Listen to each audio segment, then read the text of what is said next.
APPCC chief YS షర్మిలను పోలీసులు arrest చేశారు. Mega DSC వేయాలని డిమాండ్ చేస్తూ ఏపీ కాంగ్రెస్ పార్టీ గురువారం ఆందోళనకు సిద్ధమైంది. అందులో భాగంగా చెలో సచివాలయం కార్యక్రమానికి పిలుపునిచ్చింది. అయితే ఈ కార్యక్రమానికి అనుమతి లేదంటూ పోలీసులు అడ్డుకున్నారు. షర్మిలతో పాటు మిగతా కాంగ్రెస్ నేతలను అరెస్ట్ చేశారు. ఈ క్రమంలో పోలీసులకు కాంగ్రెస్ నేతలకు మధ్య వాగ్వాదం జరగ్గా వైఎస్ షర్మిల చేతికి గాయాలయ్యాయి. ఈ నేపథ్యంలో పోలీసులు షర్మిలను అరెస్ట్ చేసి మంగళగిరి పట్టణ పోలీస్ స్టేషన్కు తరలించారు. అనంతరం సిఆర్పిసి 151 నోటీసులు ఇచ్చి షర్మిలను విడుదల చేశారు. ఈ సందర్భంగా ఏపీసీసీ చీఫ్ షర్మిల మీడియాతో మాట్లాడుతూ జగన్ ప్రభుత్వంపై తీవ్ర విమర్శలు చేశారు. నష్టపరిహారం ఇవ్వడం చేతకాలేదు, స్పెషల్ స్టేటస్ కోసం కొట్లాడడం చేతకాలేదు, మనకి ఒక రాజధాని అని రాజధాని కట్టుకోవడం చేతకాలేదు, పోలవరం కాపాడుకునే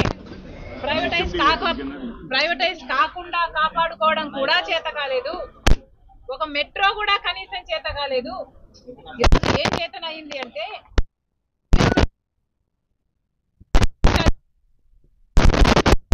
మాట్లాడితే వాళ్ళని అది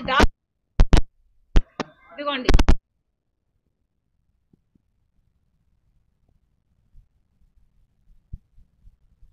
మరి మీకు ఎందుకు ఓట్లు మించి వంచన చేయడం కాదా ఇది అని అడుగుతున్నాం. మీరు అధికారంలోకి రాకముందు మూకుమ్మడిగా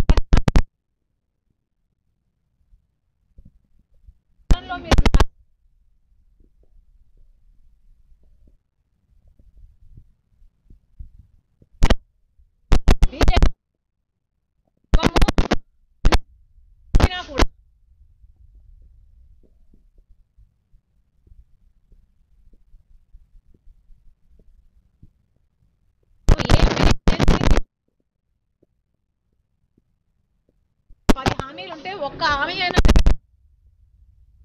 కాకపోతే బీజేపీ పార్టీకి ఉడిగలు చేస్తున్నారు, బీజేపీ పార్టీకే సలాములు కొడుతున్నారు. కానీ బీజేపీ పార్టీ మనకు చేసింది ఏమిటి? మళ్ళీ ఓట్లేస్తే మళ్ళీ ఇదే పరిస్థితి కదా. మళ్ళీ బీజేపీ పార్టీ అధికారంలోకి వస్తుంది, మళ్ళీ వీళ్ళే అధికారంలోకి వస్తారు, మళ్ళీ వాళ్ళే ప్రతిపక్ష నాయకుడు అవుతారు, మళ్ళీ ఇదే స్పెషల్ స్టేటస్ గాలికి వదిలేస్తారు, పోలవరం జరగదు, మనకు రాజధాని ఉండదు, మన బిడ్డలకు ఉద్యోగాలు రావు. అధికారంలోకి రాకముందు మెగా డిఎస్సీ వేస్తామని చెప్పి జగనన్న గారు ముఖ్యమంత్రి అయ్యారు. అధికారంలోకి రాకముందు 2,30,000 ఉద్యోగాలు ఖాళీగా ఉన్నాయి, మాకు ఇదే భర్తీ చేయడమే ప్రాధాన్యత అన్నారు. వరదలు పాలిస్తామన్నారు, నోటిఫికేషన్. అధికారం వచ్చిన తర్వాత 2,30,000 ఉద్యోగాల గురించి పూర్తిగా మర్చిపోయారు. ఇప్పటికీ కూడా ప్రభుత్వ శాఖలలో ఏపీపీఎస్సీ ద్వారా వాళ్ళు భర్తీ చేస్తామన్న 2,30,000 ఉద్యోగాలు అలాగే ఉన్నాయి. అవి భర్తీ కాలేదు. అవి భర్తీ కాకపోగా వాళ్ళు వాలంటీర్లను, గ్రామ సచివాలయాల కోసము వాళ్ళ సైన్యాన్ని, వాళ్ళ కార్యకర్తలని వాళ్ళను పెట్టుకొని వాళ్ళకు ఉద్యోగాలు ఇచ్చి వాళ్ళను పర్మనెంట్ చేశారు తప్ప ఈ 2,30,000 ఉద్యోగాలు ఏదైతే ప్రభుత్వ శాఖలలో ఖాళీగా ఉన్నాయని వాళ్ళు అన్నారో, ఆ రోజు భర్తీ చేస్తామని వాళ్ళు మాట ఇచ్చారో, వాటిల్లో ఇప్పటికీ కూడా ఏపీపీఎస్సీ ద్వారా వాళ్ళు భర్తీ చేసింది ఏమీ లేదు. తీరా లెక్కలు చూస్తే ఎన్ని భర్తీ చేశారా? 2,30,000 ఉద్యోగాలు వాళ్ళు భర్తీ చేస్తామన్న దాంట్లో అంటే కేవలం 2,457 మాత్రమే. అంటే కనీసము 2% కూడా చేయలేదన్నమాట. మరి వీళ్ళకి ఏం చేతనైనట్టు? పరిపాలన చేతనైనట్ట? మెగా డిఎస్సీ అన్నారు. రాజశేఖర రెడ్డి గారు మాట మీద నిలబడే వ్యక్తి. మెగా డిఎస్సీ రాజశేఖర రెడ్డి గారు చెప్పినాక 52,000 ఉద్యోగాలను మెగా డిఎస్సీ రాజశేఖర రెడ్డి గారు అమలు పరిచారు. మరి మెగా డిఎస్సీని అదే జగనన్న గారు 23,000 ఉద్యోగాలను భర్తీ చేస్తామని చెప్పి కూడా 5 సంవత్సరాలు గడిచిపోయింది. 5 సంవత్సరాలు భర్తీ చేయలేదు. 5 సంవత్సరాలు గుడ్డిగురాలకు పళ్ళు తోమారు. 5 సంవత్సరాలు కుంభకర్ణులా నిద్రపోయారు. తీరా ఇప్పుడు ఎలక్షన్లు వచ్చాయి కాబట్టి మెగా డిఎస్సీ సంగతి దేవుడెరుగు, దగా డిఎస్సీ. ఇప్పుడు 6,000తో ఉద్యోగాలు నోటిఫికేషన్లు ఇచ్చారు. మరి ఈ 6,000 ఉద్యోగాల కోసం లక్షల మంది బిడ్డలు 4 సంవత్సరాలుగా 5 సంవత్సరాలుగా ప్రిపేర్ అవుతూనే ఉన్నారు. లక్షలు ఖర్చు పెట్టుకున్నారు కోచింగ్లకి. మరి వాళ్ళ పరిస్థితి ఏమిటి? హఠాత్తుగా 30 రోజుల టైంలోనే పరీక్షలు అంటే 150 పుస్తకాలు చదవాలంటే ఒక్కొక్కరు 150 పుస్తకాలు 30 రోజులు చదవాలంటే కనీసం 5 పుస్తకాలు ప్రతిరోజు చదవాలి. చదవడమే కాదు, అది అభ్యసించాలి. ఇది పాసిబుల్లా? ఎంత ఒత్తిడి ఉంటది వాళ్ళ మీద? ఇదేమైనా ఉద్యోగాలు ఇచ్చే తీరేనా? ఇది మీకు ఇవ్వాలనుకుంటే ఇచ్చే మనసే ఉండుంటే ఇంతకు ముందు ఎందుకు ఇవ్వలేదు? మెగా డిఎస్సీ ఒక దగా డిఎస్సీని చేశారు. ప్రతి సంవత్సరము జాబ్ క్యాలెండర్ అన్నారు, ప్రతి జనవరి 1st జాబ్ క్యాలెండర్ ఇస్తామన్నారు, ప్రతి 10 సాక్షి క్యాలెండర్ ఇవ్వడం తప్పితే జాబ్ క్యాలెండర్ కదా దేవుడేరు. ఎక్కడొచ్చిందండి జాబ్ క్యాలెండర్? ప్రజా తరగతి ఇంటర్ కు ఎట్లయితే పరీక్షలు పెడతారో జాబ్ క్యాలెండర్ లో మేము ముందే అనౌన్స్ చేస్తాము, అదే డేట్స్ లలో పరీక్షలు పెడతాము, భర్తీలు చేస్తామని ఎన్ని కబుర్లు చెప్పారు. అన్ని నీటి మీద రాతలైపోయాయి. మాట తప్పము మడమ తిప్పమని చెప్పిన వాళ్ళంతా ఇచ్చిన ప్రతి మాటను మడత పెట్టారు. అధికారం మాత్రం అనుభవిస్తున్నారు. వాళ్ళేమో ముఖ్యమంత్రులు అయ్యారు, మంత్రులు అయ్యారు, కానీ బిడ్డలకు మాత్రం, చదువుకున్న బిడ్డలకు మాత్రం ఉద్యోగాలు లేవు. 12,000కు మన బిడ్డలు రోడ్ల మీద పని చేసుకుంటున్నారు. అడిగేనాదుడు ఎవరైనా ఉన్నారంటే ఎవరూ లేరు మన రాష్ట్రంలో. ఒక కాంగ్రెస్ పార్టీ ఈ రోజు కొట్లాడుతుంటే మమ్మల్ని కూడా గాయపరిచి మమ్మల్ని ఎత్తుకొచ్చి పోలీస్ స్టేషన్లలో పెడుతున్నారు. ఇక జర్నలిస్టులు అడిగితే వాళ్ళని చితకబాదుతున్నారు. ఇది ఎక్కడ న్యాయం అంటున్నాం? ఇది ప్రజాస్వామ్యం అవునా కాదా? ప్రభుత్వం సమాధానం చెప్పాలి. పెద్ద మాటలు చెప్తారు కదా, పెద్ద మాటలు మేము ఎన్నో వాగ్దానాలు నిలబెట్టుకుంటున్నామని చెప్తున్నారు కదా, మరి ఏమైంది? రాజశేఖర రెడ్డి గారు మాట తప్పకుండా ఇచ్చిన మాట, ప్రతి మాట నిలబెట్టుకుంటే మరి ఆయన వారసులను చెప్పుకుంటున్న వాళ్ళు మీరు ఎందుకు నిలబెట్టుకోలేకపోతున్నారో ప్రజలకు సమాధానం చెప్పాలి. మళ్ళీ చెప్తున్నాం, ఈ దగా డిఎస్సి కాదు, మొత్తం 23,000 ఉద్యోగాలతో మెగా డిఎస్సి ప్రభుత్వం వెంటనే విడుదల చేయాలి. 2,30,000 ఉద్యోగాలకు కూడా ప్రభుత్వ శాఖల్లో ఖాళీగా ఉన్న ఉద్యోగాలు, ఏపీపీఎస్సీ ద్వారా మీరు భర్తీ చేస్తామన్న ఉద్యోగాలను కూడా నోటిఫికేషన్లు వెంటనే ఇవ్వాలని డిమాండ్ చేస్తున్నాం.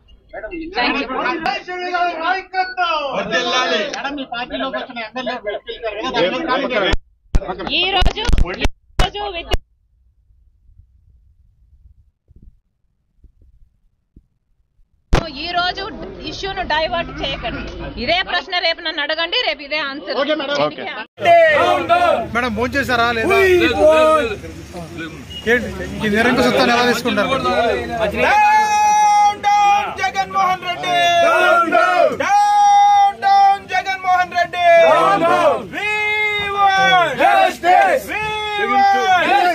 పోలీసుల దౌర్జన్యం. మేడం రాజశేఖర రెడ్డి గారి ఆత్మ ఏమంటుంది? రాజశేఖర రెడ్డి గారి ఆత్మ ఎలా తీసుకుంటుంది? చెప్పండి. నిజంగా ఇది బాధ. చెప్పండి మేడం, మీరు ఎలా ఫీల్ అవుతున్నారు? అమ్మ ఎలా ఫీల్ అవుతుంది? నాన్న ఎలా ఫీల్ అవుతాడు ఈ సంఘటన చూసి? ఆయన ఆత్మ శోభిస్తూనే ఉంటది, అమ్మ కూడా బాధపడతారు. ఈరోజు రాజశేఖర రెడ్డి బిడ్డ పోరాటం చేస్తుందంటే ఎందుకోసం చేస్తుంది?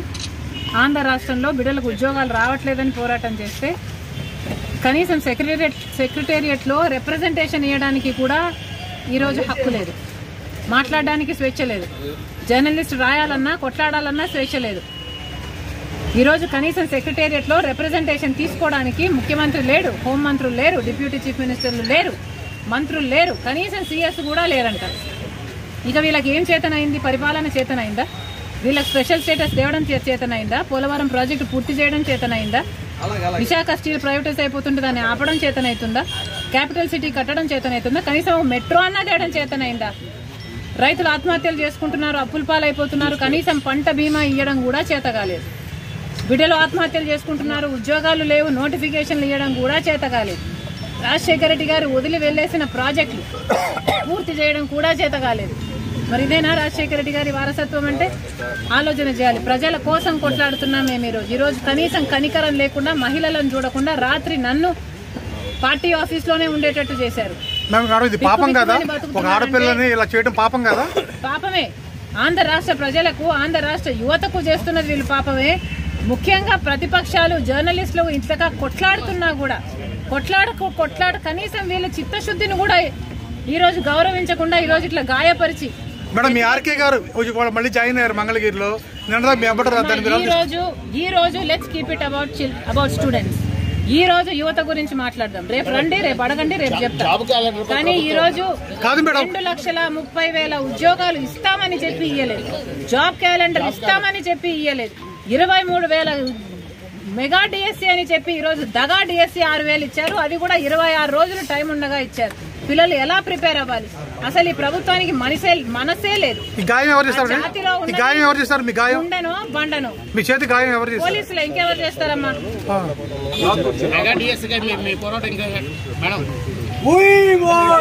ఒక పైశాచిక ఆనందపరుడు. దాంట్లో భాగంగానే ప్రజాస్వామ్యంలో బాధ్యత కలిగినటువంటి ఒక రాజకీయ పార్టీ అధ్యక్షురాలుగా వైఎస్ షర్మిలారెడ్డి గారు సుదీర్ఘకాలం ఈ దేశాన్ని ఈ రాష్ట్రాన్ని పాలించినటువంటి పార్టీ కాంగ్రెస్ పార్టీ. అటువంటి పార్టీకి చెందినటువంటి రాష్ట్ర శాఖ అధ్యక్షురాలు చెలో సెక్రటేరియట్ అనేటువంటి కాలనిస్తే ఏదో విధంగా నిర్బంధించి పోలీసులను పెట్టి ఏదో విధంగా ఈ కార్యక్రమాలను అడ్డుకోవాలని ప్రయత్నం చేశారు. అల్టిమేట్గా వాళ్ళు ఫెయిల్ అయినటువంటి పరిస్థితి. నిన్న రాత్రే షర్మిలారెడ్డి గారు ఎయిర్పోర్ట్కి వచ్చినప్పుడు అరెస్ట్ చేయాలి, డిటైన్ చేయాలనుకున్నారు. చాలా చాకచక్యంగా వారు అక్కడి నుంచి తప్పించుకోవడం జరిగింది. పార్టీ కార్యాలయానికి రావడం జరిగింది. పార్టీ కార్యాలయం లోపల కూడా పోలీసు అధికారులు వచ్చినటువంటి పరిస్థితి నిన్న ఏదో విధంగా ఆవిడని లిఫ్ట్ చేయాలనుకున్నారు. అయినప్పటికీ మాకున్నటువంటి పార్టీ యంత్రాంగం, కార్యకర్తలు, మా నాయకులు వాళ్ళందరూ కూడా ఆవిడకు ఒక రక్షణ కవచంగా నిలబడి రాత్రంతా పార్టీ కార్యాలయంలో వారున్నారు. వారితో పాటు మేమందరం ఉండి ఈ కార్యక్రమాన్ని సక్సెస్ చేసాం. ప్రధానంగా బాధ్యత కలిగినటువంటి రాజకీయ పార్టీగా నిరుద్యోగ సమస్య మీద పోరాటం చేయాలని కాంగ్రెస్ పార్టీ భావించింది. అనేక మంది యువకులు, విద్యార్థులు ఉన్నతమైనటువంటి చదువుకున్న తర్వాత ఉపాధి అవకాశాలు లేకుండా ఆత్మహత్యలు చేసుకుంటున్నారు. వాళ్ళ తల్లిదండ్రులు అందరూ కూడా ఘోషిస్తున్నటువంటి పరిస్థితి ఈ ఆత్మహత్యలను దృష్టిలో పెట్టుకుని. సో ఈ నేపథ్యంలో కాంగ్రెస్ పార్టీగా డిస్ట్రిక్ట్ సెలక్షన్ కమిటీ టీచర్కి సంబంధించినటువంటి పోస్టుల్లో ఒక 30,000 పోస్టులు ఉన్నాయి. వాటిలన్నింటినీ కూడా భర్తీ చేయాలని మేము డిమాండ్ చేసాం. అదేవిధంగా జగన్మోహన్ రెడ్డి గారు ప్రతిపక్ష నాయకుడిగా ఉన్నప్పుడు జాబ్ క్యాలెండర్ ప్రకటిస్తాను, ప్రతి సంవత్సరం అంటే పీరియాడికల్గా పబ్లిక్ సర్వీస్ కమిషన్ ఏ విధంగా అయితే ఐఏఎస్లు, ఐపీఎస్లు, ఇతర సివిల్ సర్వీసెస్ సంబంధించినటువంటి క్యాలెండర్ ఉంటుందో అదేవిధంగా రాష్ట్ర ప్రభుత్వం కూడా పబ్లిక్ సర్వీస్ కమిషన్ ద్వారా అటువంటి రిక్రూట్మెంట్ చేస్తారని వారు ప్రజలకు వాగ్దానం చేశారు. దాంట్లో సుమారు 150,000 పోస్టులు ఉన్నాయి సెక్రటేరియట్లో కానీ, గ్రూప్ 1, గ్రూప్ 2కి సంబంధించినటువంటి ఇతర పోస్టులు కానీ. ఇదొక 30,000 టీచర్ పోస్టులు ఉన్నాయి. ఇవన్నీ కలిపి పుట్టింగ్ ఆల్ టుగెదర్ సుమారు 2.5 లక్షల ఉద్యోగాలు ఉన్నాయి. నిరుద్యోగ యువతకి అదంతా ఇస్తే కూడా బంగారు భవిష్యత్తు ఉంటుందని మేము భావిస్తున్నాం. అది కాకుండా ఒక డిఎస్సిని ఎన్నికల దృష్టిలో పెట్టుకుని ఇప్పుడు మార్చి మొదటి వారంలో ఎన్నికల నోటిఫికేషన్ వచ్చేటువంటి పరిస్థితిలో వారం 10 రోజుల ముందు కావాలని చెప్పి కంటి తుడుపు కోసం ఒక డిఎస్సిని నోటిఫికేషన్ ఇచ్చారు. అది తప్పులు తడగా చెప్పి హైకోర్టు దాన్ని స్టే చేసినటువంటి సంగతి మనకు తెలుసు. సో ప్రధానంగా ముఖ్యమంత్రి గారికి నిరుద్యోగ యువతని, ఈ రాష్ట్రంలో ఉన్నటువంటి యువతని నిర్వీర్యం చేయాలి. వాళ్ళని మారక పదార్థాలకి, మత్తు పానీయాలకి, గంజాయికి వీళ్ళందరినీ చేసి రాష్ట్రాన్ని, యువతను నిర్వీర్యం చేయడం అంటే భవిష్యత్తుని నిర్వీర్యం చేయడం, యువతను నిర్వీర్యం చేయడం అంటే ఈ రాష్ట్రాన్ని నిర్వీర్యం చేయడం. ఒక పథకం ప్రకారం కావాలని చెప్పి ఈ విధంగా చేస్తున్నారు. దానికోసం కాంగ్రెస్ పార్టీగా మా నాయకురాలు షర్మిలారెడ్డి గారి నేతృత్వంలో, పార్టీ పెద్దలందరి నేతృత్వంలో చెలో సెక్రటేరియట్ చేసాం. ముఖ్యమంత్రి గారిని సమీపించి రిప్రజెంటేషన్ ఇద్దామని ప్రయత్నం చేసాం. ముఖ్యమంత్రి గారు అందుబాటులో లేరు, ఉప ముఖ్యమంత్రులు లేరు, మంత్రులు లేరు, రాష్ట్రానికి సంబంధించినటువంటి ఉన్నతాధికారులు ఎవరు లేరు. కనీసం జిఏడీలో సెక్రటరీగా ఉన్నటువంటి వారినైనా కలుద్దామని అనుకున్నాం. అయినప్పటికీ కూడా అనుకోని విధంగా పోలీసులు మమ్మల్ని అరెస్ట్ చేయడం, ఈరోజు మంగళగిరి పోలీస్ స్టేషన్ తీసుకురావడం జరిగింది. పోలీసు దమనకాండ, ముఖ్యమంత్రి పైశాచిక ఆనందం, ఈ రెండు కలిసి ఈరోజు కాంగ్రెస్ పార్టీ యొక్క ఏదైతే నిరుద్యోగ సమస్య మీద మేము పోరాటం చేస్తామో దాని మీద వాళ్ళు నీళ్లు చల్లాలని ప్రయత్నం చేశారు. కాంగ్రెస్ పార్టీగా మేము చూస్తూ ఊరుకోం. ఎందుకంటే ఉద్యమాలని రవి అస్తమించమనేటువంటి బ్రిటిష్ సామ్రాజ్యాన్ని దడదలాడించిన పార్టీ కాంగ్రెస్ పార్టీ. ఈ తాటాకి చప్పుడు, జగన్మోహన్ రెడ్డి తాటాకి చప్పుడుకు కానీ, పోలీసు అధికారుల తాటాకి చప్పుడుకు కానీ కాంగ్రెస్ పార్టీ భయపడేది లేదు. మరీ ముఖ్యంగా పులివెందుల పులిబిడ్డ రాజశేఖర రెడ్డి గారి కూతురు మరి షర్మిలమ్మ గారి నాయకత్వంలో మేమందరం కూడా రెట్టించిన ఉత్సాహంతో ప్రజాక్షేత్రంలో పనిచేస్తాం, ప్రజా సమస్యల పట్ల పోరాటం చేస్తాం. మాకు సిపిఐ, సిపిఎం, ఇతర వామపక్ష పార్టీలు, ప్రజా సంఘాలు కూడా మద్దతు ఇచ్చి వారందరూ కూడా ధన్యవాదాలు. రేపు ఉదయం సిపిఐ, సిపిఎం పార్టీల నాయకులు కూడా రేపు పార్టీ కార్యాలయంలో వచ్చి వారిని కలుస్తారు. సో ఒక ఇండియా అలయన్స్ పార్ట్నర్స్గా ఈ రాష్ట్రంలో మేమందరం కూడా కలిసి అనేకమైనటువంటి విషయాల మీద పోరాడడం, ఎన్నికల్లో పనిచేయడం, రెండు కూడా జరుగుతాయి. రాష్ట్రంలో మొట్టమొదటి కాంగ్రెస్ పార్టీ గడిచినటువంటి 10 సంవత్సరాలుగా అనేక ఉద్యమాలు చేసింది.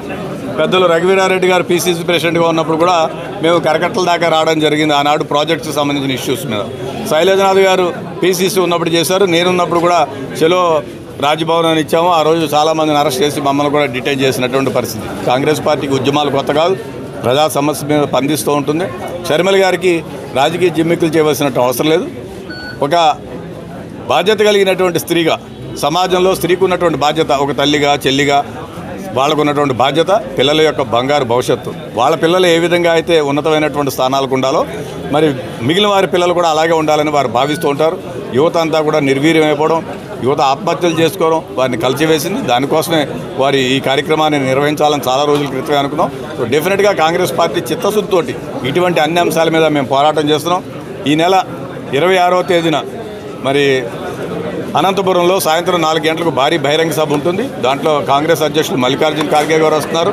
వారు అనేకమైనటువంటి రాష్ట్రానికి సంబంధించిన ఇష్యూస్ మీద మాట్లాడతారు. ప్రధానంగా మేనిఫెస్టోకి సంబంధించిన అంశాల మీద మాట్లాడతారు. త్వరలో ఒక సమావేశాన్ని స్టీల్ ప్లాంట్ ప్రైవేటీకరణ వ్యతిరేకంగా విశాఖపట్నంలో పెడతాం. ఒక సమావేశాన్ని క్యాపిటల్ ఏరియాలో గుంటూరుకు సంబంధించి క్యాపిటల్ ఏరియాలో పెడతాం. పోలవరానికి సంబంధించి పెడతాం. ఇలా అనేక అంశాలను కాంగ్రెస్ పార్టీ ఆలోచిస్తోంది. ఈ మార్చి 15 లోపల ఈ కార్యక్రమాలన్నీ కూడా పూర్తి చేసుకుని మేనిఫెస్టోని రిలీజ్ చేసుకుని ప్రజాక్షేత్రంలోకి ఎన్నికల కోసం కాంగ్రెస్ పార్టీ వెళ్తుంది.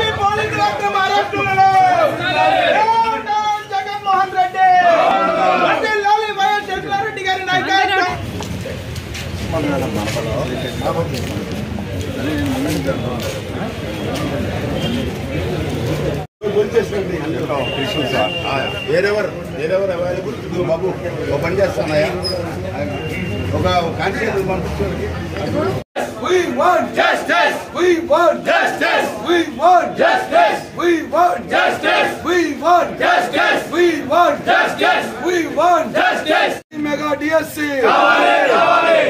Down, down, Jagannath Reddy. Down, down, Jagannath Reddy. Down, down, Jagannath Reddy. We want justice. We want justice. We want justice. We want justice. We want justice.